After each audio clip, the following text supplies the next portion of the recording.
O Vem de Carona já está no ar.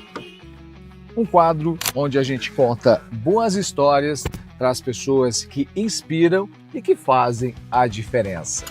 Aqui, o caminho é tão importante quanto o destino.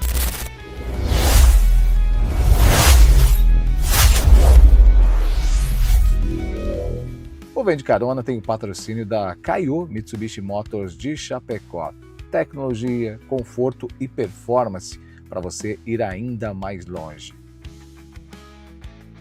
Aperte o cinto que a conversa já começa. O nosso quadro Vem de Carona dessa semana é especial. Estou recebendo aqui Márcia Dantas. Que prazer, viu? Obrigada, o prazer é meu. Tô amando a cidade, tô amando. Contar a história dessa paraense que está em Santa Catarina, que está aqui em São Miguel do Oeste. Que legal, hein? Adorei mesmo o convite. Vai ser um prazer.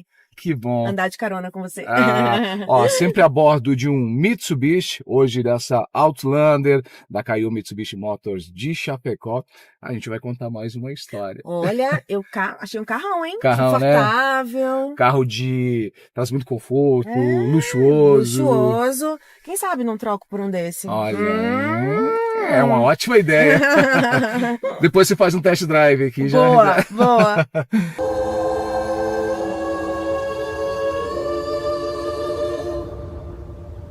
Luxurious.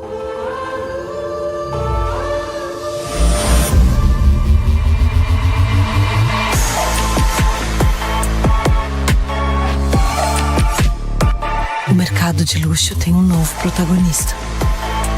Chegou o Outlander, o híbrido carregado de luxo. Você começou muito cedo, né? Comecei cedinho. 17 anos eu já estagiava em TV.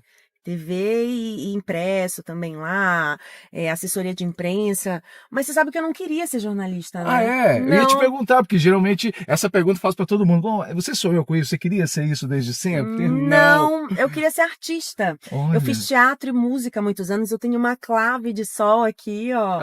E então, meu sonho era realmente ou ser atriz ou ser cantora. E eu queria fazer artes cênicas, mas não tinha na minha cidade a faculdade.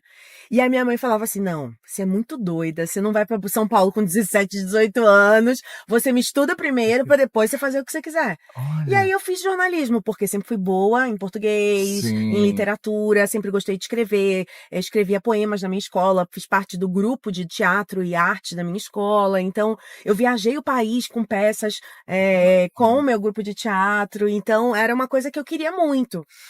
Mas aí minha mãe falou, não, faz jornalismo, faz alguma coisa que você se identifique, e aí eu fiz jornalismo. Eu comecei querendo ser aquela repórter que fazia matérias pra revista, sabe? Aquela revista Viagem. Sim. Era meu sonho, não era TV. Olha. Eu queria escrever ou para impresso ou para revista de viagem, porque eu queria eu sempre gostei de viajar, falei, quero viajar o Brasil, o mundo, contando histórias. Mas aí o que me apareceu foram oportunidades na TV. Não, você é fotogênica, não, você tem um negócio. E aí meu pai também insistiu muito, meu pai era um cara assim que era o meu maior fã, né? Ele foi a pessoa que mais me incentivou na carreira. E aí ele também começou a tentar pedir para mim, ele levava os currículos, ele era essa pessoa. Meu primeiro estágio na Record foi meu pai que me indicou. Ele foi na igreja do pastor de lá da Record para entregar o meu currículo. Você acredita? Olha. Foi porque eu não passei no primeiro teste da Globo.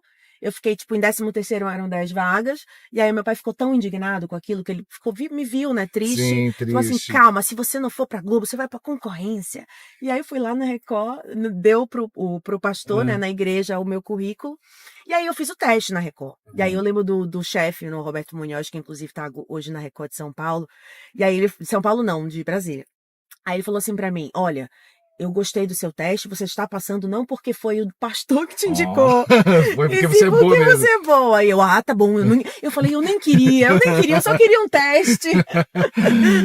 E aí, você começou na televisão pela Record, afiliado da Record?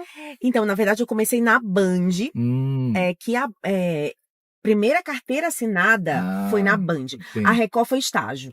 Entendi. O estágio na TV foi a Record. Depois eu fui pra Band porque foi assim, lá na Record fiquei 2 anos e quando era pra me contratar não tinha vaga. Aí eu, nossa, aquela história, não tem vaga. Sim. Fiquei mal. Deu uma semana, a Band me ligou, você quer ser apresentadora de Jornal da Noite daqui? Uau. Aí, Você começou como repórter? Ou já começou de... Eu Começou... comecei como apresentadora. Cara, que legal. O sonho de Fiz todo o mundo. caminho inverso. Mas aí depois eu precisei voltar pra reportagem, porque Sim. eu me sentia que faltava algo. Eu sempre falo, acho que um bom apresentador precisa ter passado pela rua. Sim. E aí eu sentia falta, eu não conseguia, eu pedia pra sair. Eu falava, me deixa ir pra rua, deixa eu aprender. E aí eu fiquei 2 anos e meio apresentando e eu voltei pra Record pra ser repórter. E aí minha mãe falava, nossa, mas você vai sair da bancada pra ser repórter de novo? Eu falei, mãe, eu preciso aprender. Preciso aprender, eu não tenho a base, eu quero.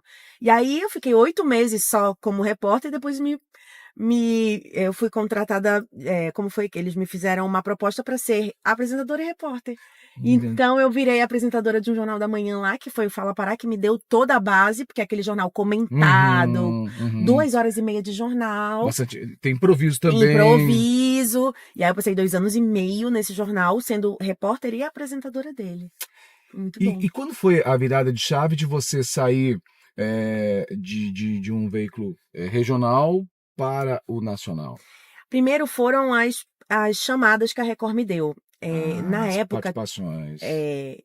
Era Douglas Tavolaro, ele olhava as pessoas, né, o grande chefe da Record de São Paulo na época, e ele me fez uma ligação, eu estava lá na redação, e ele me viu num link do Fala Brasil, porque foi assim, todo mundo que apresentava o Fala Pará entrava no Nacional, no Fala Brasil, para fazer um link de 20, 30 segundos, Sim. dando um giro nacional. Claro. E eu era essa repórter nacional. E eu comecei a fazer os links todos os dias de lá. E eu, aquele meu jeito, eu brincava com o pessoal do Switcher e cantava. E começaram a falar, repórter cantora, repórter que brinca, que dança. E aí começou a chamar atenção. Ganhou teu espaço. Fui ganhando com a minha autenticidade. Claro. E aí o Douglas ligou um dia e falou, você quer vir para São Paulo? Aí, opa, sempre foi meu sonho. E é verdade, Sim. desde pequena eu falava pra minha mãe que eu não ia morar em Belém. Que eu ia embora. E a minha mãe falava, eu sabia que esse dia ia chegar um dia, né? E aí o Douglas me fez esse convite, eu cheguei a fazer testes em São Paulo, fiquei 3 meses no programa novo do Geraldo Luiz, que era aquele o Domingo Show. Não sei se você lembra. Lembro de você lá, inclusive. Então, fiz algumas matérias para eles. Depois eu fiquei 4 meses no Fala Brasil como repórter, porque uma amiga, ela tirou licença maternidade e eu fiquei cobrindo a licença maternidade dela em São Paulo. Então eu morava num hotel em São Paulo, a Record pagava os custos, e aí eu fiquei o dia, fazia madrugada lá. Era madrugadona, 3 da manhã, aquele horário insano. Sim. E aí a Record falou, olha, muito obrigada, mas você tem que voltar. E aí eu falei, não, como assim? Vamos voltar, já tô aqui. Né? Só que existe um planejamento de vida, né? Você não pode simplesmente... Claro. Eu não tenho uma família que me bancasse. Sim. Nunca tive, sempre fui muito batalhadora. Minha família, graças a Deus, sempre teve condição de me dar o básico. Mas a partir de um momento da minha carreira, eu já me bancava e eu não tinha como voltar e dizer assim, vou embora e vocês me ajudam lá em São Paulo. Não.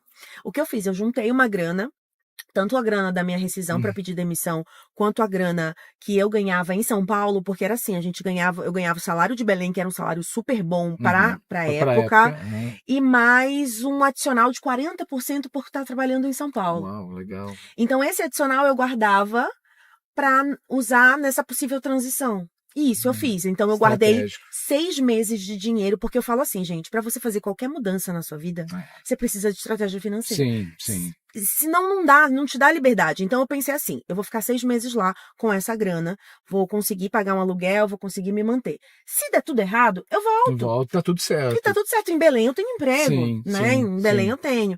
E acabou que foi isso. Eu peguei a grana, pedi a demissão, até porque eu já tava ficando doente. Eu tava depressiva, porque essa expectativa da ida e da volta... Cria uma ansiedade muito grande, você fica Eu engordei 20 quilos, eu entrei em depressão. E eu falei, não é mais meu espaço aqui, eu não me vejo mais aqui, eu preciso arriscar. Então eu arrisquei. A minha mudança foi roubada, fiquei com a roupa do corpo. Sério? Depenaram meu carro veio na transportadora depenado. Assim, aconteceu tudo. Sabe quando é tipo assim, parece que eu falo que Deus tirou assim tudo, falou, vai reconstruir o vaso agora. E aí eu tive que me reconstruir, assim, sozinha. Foi quando meu filho veio, eu engravidei em São Paulo. Conheci o pai do meu filho lá, ele também me deu uma baita ajuda nesse começo. Claro. E eu falo que quando o Gabriel veio, eu coloquei muito de lado. Opa! Peraí, deixa eu Caiu. pegar aqui. Isso é É inédito, é gente. inédito, olha aqui. Nunca tinha acontecido. Nunca tinha Ai, acontecido. pronto. Aqui, ó, vamos voltar porque É o tem... peso. É o ao vivo. É ao vivo. Quem sabe faz ao vivo. É isso aí, ó. Tá valendo. Foi. E- Então, aí acabou que ele me ajudou. E também quando o Gabriel nasceu, eu voltei profissionalmente muito melhor, eu acho, Claro. assim, sabe? Mas foi uma reconstrução, foi um ano muito difícil. Eu falo que Deus reconstruiu o vaso, assim, tirou tudo que me dava chão pra falar assim, ó, você vai precisar ter fé e acreditar que o meu plano é maior. Gente, que desafio. Foi. E aí você chegou em São Paulo, aí... Tive o Gabi, Aham. engravidei, em 3 meses eu engravidei quando eu cheguei em São Paulo. Nossa, E pra aí mudar mesmo. foi pra mudar mesmo. E foi uma gravidez complicada, porque eu tava longe da minha família, longe dos meus amigos. Então, sabe assim, quando você se vê sem chão?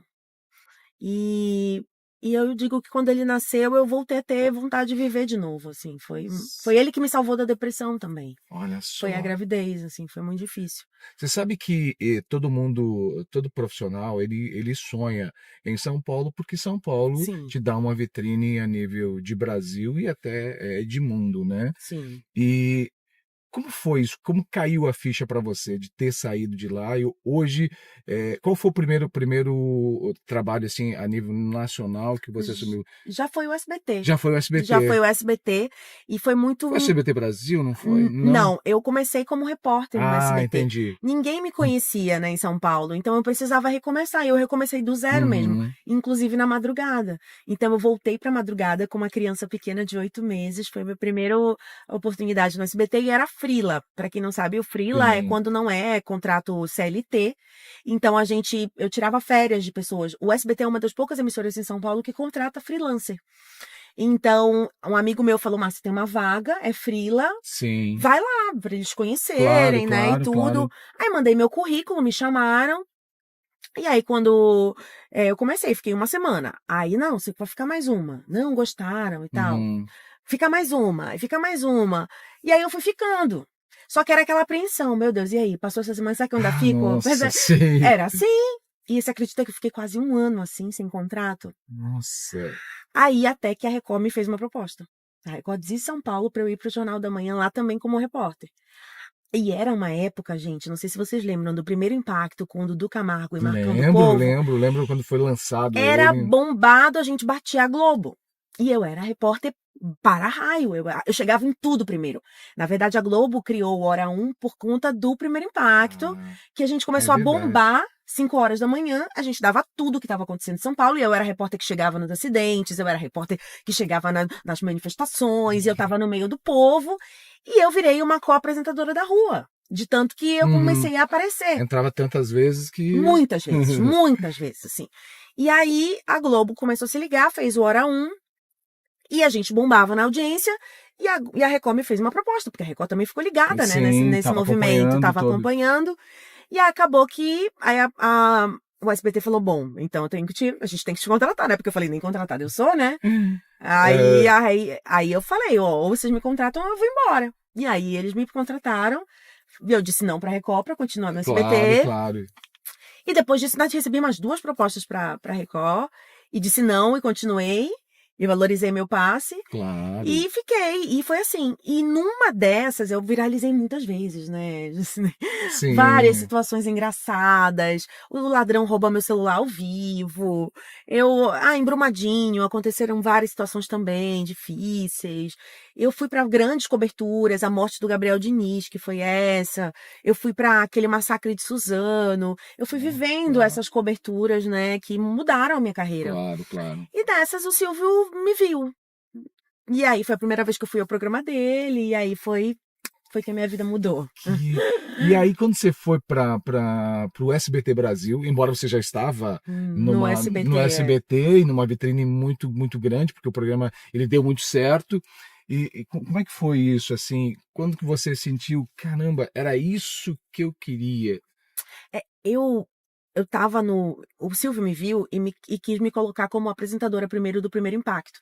Então eu ganhei um horário na pandemia No Primeiro Impacto, eu ganhei 1h30 de jornal, pra mim. Uau. Ele falou, eu quero dar um horário pra ela. Ele ligou pro meu chefe me chamou e falou assim, olha, a partir de segunda-feira você é a nova apresentadora do Primeiro Impacto. Assim, foi isso. Eu lembro de ter saído chorando da sala e uma sensação assim, nossa, meu Deus, eu consegui, porque sempre foi meu sonho. Mesmo quando eu era freela, é uma coisa que eu sempre conto. Eu olhava pro estúdio da apresentação e falava, um dia eu vou estar ali. Um dia eu vou estar ali.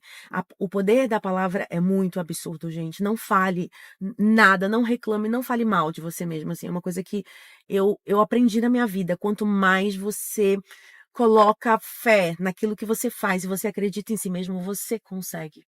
É muito potente isso. E olha o que você acabou de dizer, né? A vida da gente ela muda do nada, no estalar de dedos. É muito rápido. É muito rápido, mas eu sempre me vi lá. Essa é a grande diferença.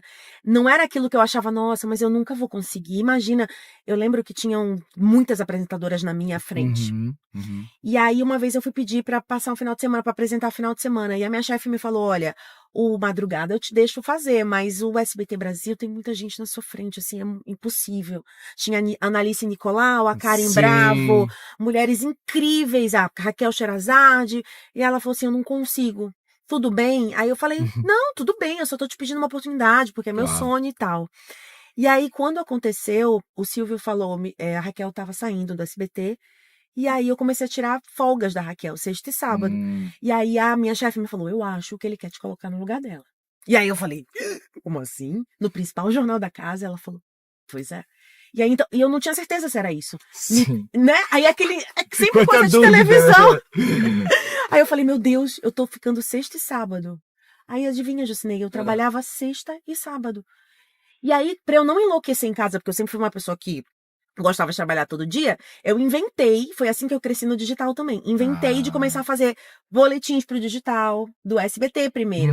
Então eu trabalhava todo dia fazendo boletins pro digital de casa, porque era pandemia. Até pra estar conectada ali. Com tudo. E aí, sexta e sábado, eu ia fazer o SBT Brasil. E aí eu lembro do dia da estreia do SBT Brasil, que foi a sua pergunta. Foi quando caiu a ficha, foi o dia da estreia do SBT Brasil, que eu me vi ali. E eu lembro de todas as pessoas, porque todo mundo meio que me duvidava, assim, julgava, né? E aí eu lembro as pessoas falando, meu Deus, a gente surpreendeu com como você cresceu, como você... E aí nada daquilo me surpreendeu, porque eu sabia que eu podia. E que legal isso, né? Você acreditou tanto no teu trabalho, no teu potencial, se dedicou também, me dediquei né? muito Porque também. Poderia ter ficado acomodada, indo lá sexta e sábado e pronto. Nunca, não. E a rede social bombando na pandemia, você pegou a melhor oportunidade que tinha. Eu comecei a estudar marketing digital na pandemia também, porque era algo que eu via que estava crescendo.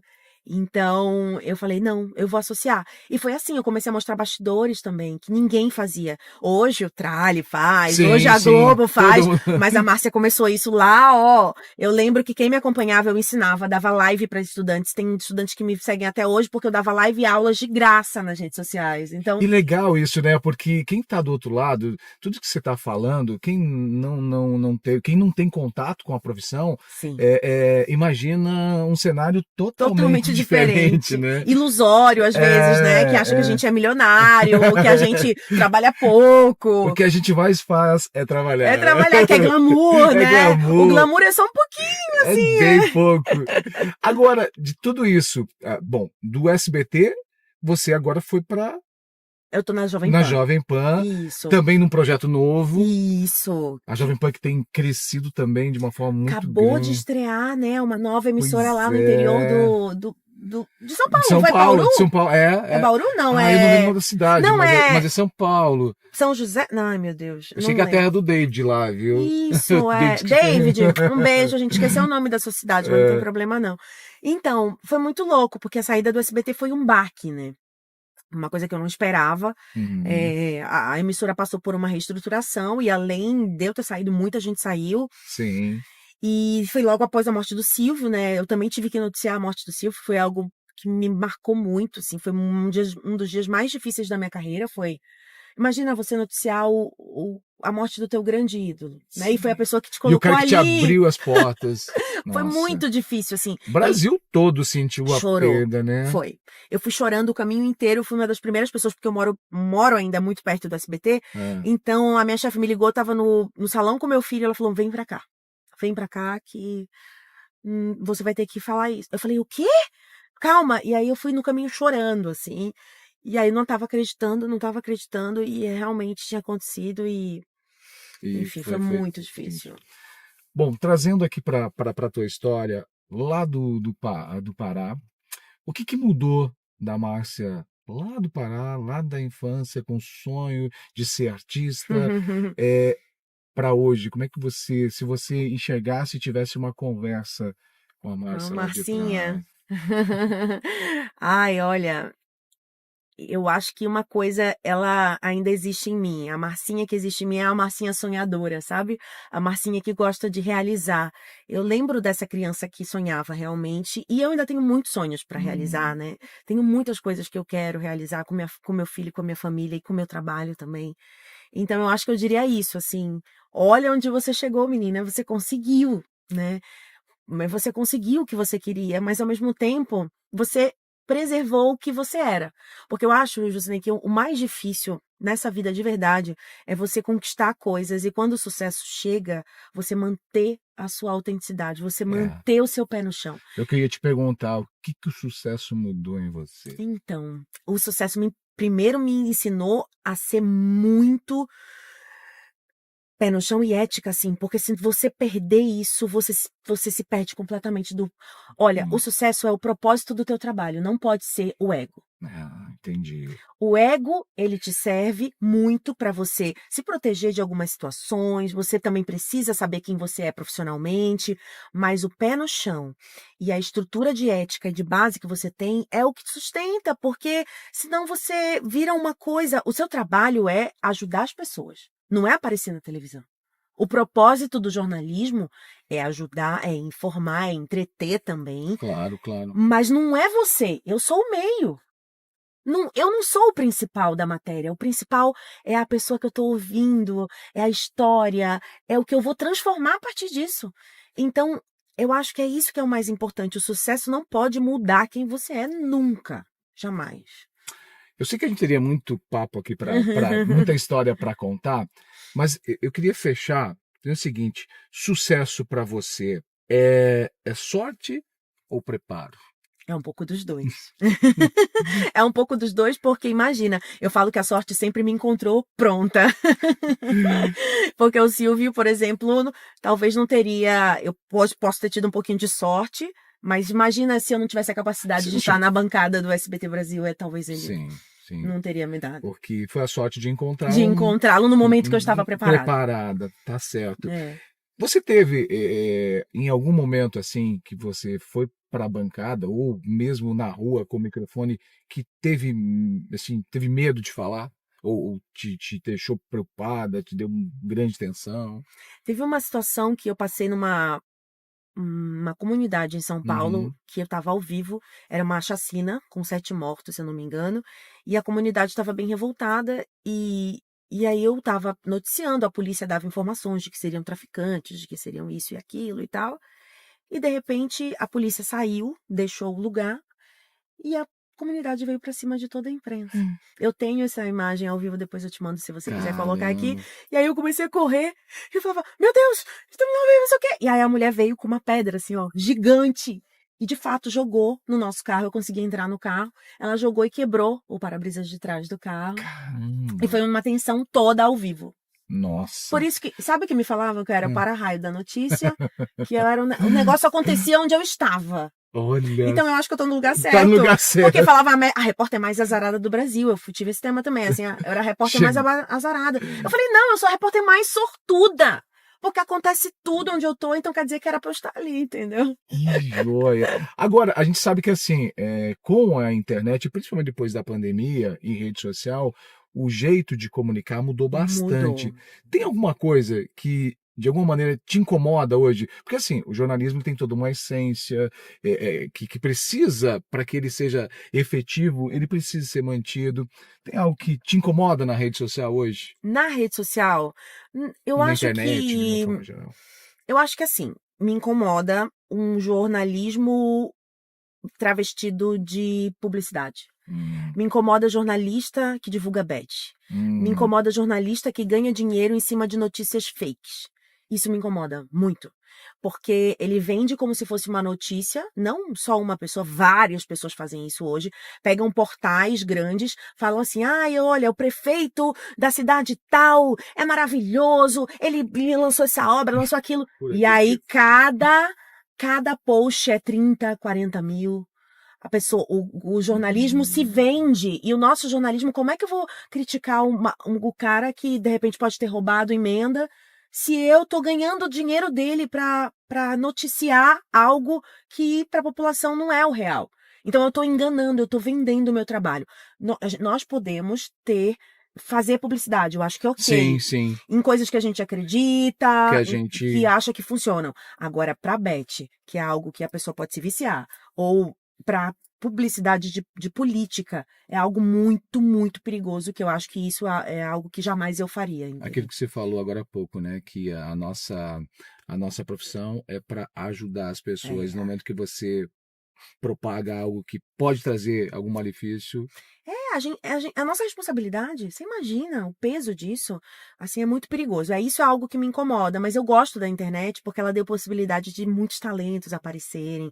Ela democratizou mesmo a informação e tem que ter cuidado só na fonte, aonde a gente busca, né? Informação, não pode se informar pelo WhatsApp, não pode se informar, né? É isso, porque senão a gente se perde. Márcia, que eu prazer. amei, passou tão rápido. Que prazer. Podia passar mais uma hora aqui. Obrigado por compartilhar um pouco da tua história, da tua trajetória. Muita gente aqui com certeza te acompanha e eu mesmo te acompanho já há bastante tempo e foi um prazer poder tê-la aqui nessa carona. Olha, quando você for em São Paulo, você me procura. Vamos lá no meu, né? Vamos fazer esse convite. E quando você for, você pode ir no meu. Olha aí, fechou. Vai no MDCast, então. Tá bom? Fechou. Um beijo, pessoal. Gente, se você gostou, curta, compartilhe, siga a gente nas redes sociais, se inscreva no canal do YouTube também. Sabe o que você faz? Pode pedir collab com o meu canal do YouTube? Pode. Agora dá. Agora pode. Então pronto, vamos fazer isso. Aí você vai no meu, eu vou no seu, a gente vai... Combinado. Gente, toda semana um convidado novo aqui, contando história, porque como eu sempre digo, são as histórias que conectam as pessoas. Até o próximo episódio. Nunca mais. Gente, não, isso tu tem que deixar. Tu tem que deixar isso. Vou deixar isso aqui, ó. Esse fim, gente, vocês viram isso, gente? Vocês viram isso? Que é isso? Foi boa. Amei. Tinha que ser comigo, José. Eu não tô te falando? Eu não tô te falando? Não, Nada por acaso. Nada é comum. Tem que ser... comum. Amei. Obrigado, viu?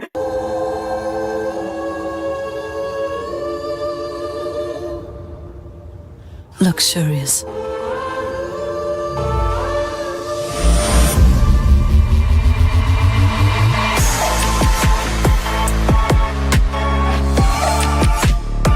O mercado de luxo tem um novo protagonista.